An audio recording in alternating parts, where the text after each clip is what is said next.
पाठ 19 आगगाडी. ऐका आणि माझ्या पाठोपाठ म्हणा.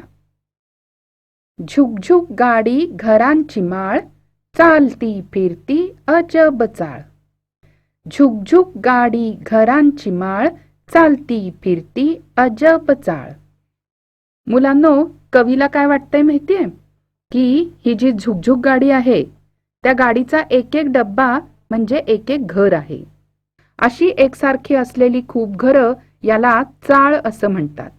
पण एरवी चाळी असतात त्या एकाच ठिकाणी असतात.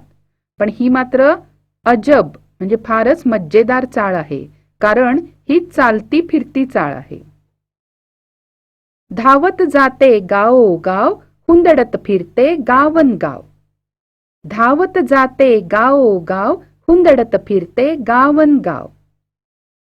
ही अजब चाळ म्हणजे झुकझुक गाडी एका गावातून दुसऱ्या गावात धावत धावत जाते आणि तिला दुसरं काहीच काम नाही, नुसती इकडे तिकडे हुंदडत असते, मस्त मजा करत असते. पाऊस वाऱ्याची नसे भीती, वाटेत वादळ असो किती. पाऊस वाऱ्याची नसे भीती, वाटेत वादळ असो किती. तिला पावसात भिजायची, वाऱ्यानी थंडी वाजायची काहीच भीती नाही, कारण ती अगदी भक्कम आहे ना आगगाडी. मग वाटेत वादळ आलं तरीही तिला चिंता नसते. तिला न अडवी नदी पहाड, टाटा म्हणते झाडन झाड. तिला न अडवी नदी पहाड, टाटा म्हणते झाडन झाड. वाटेत नदी आली म्हणून आगगाडी काही घाबरत नाही, कारण नदीवरती छान पूल असतो, त्या पुलावरून ती जाते. आणि वाटेत पहाड म्हणजे उंच डोंगर आला तरीही आगगाडीला भीती वाटत नाही, कारण त्या पहाडामध्ये बोगदा खोदून आगगाडीसाठी छान रस्ता केलेला असतो.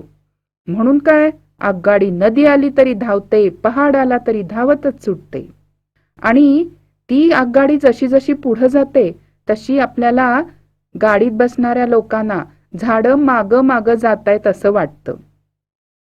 मग मागं जातायत म्हणजे झाडं तिला टाटा करतायत असं कवीला वाटतं. छंद म्हणा की उद्योग खरा, सर्वांना पोचवी घराघरा.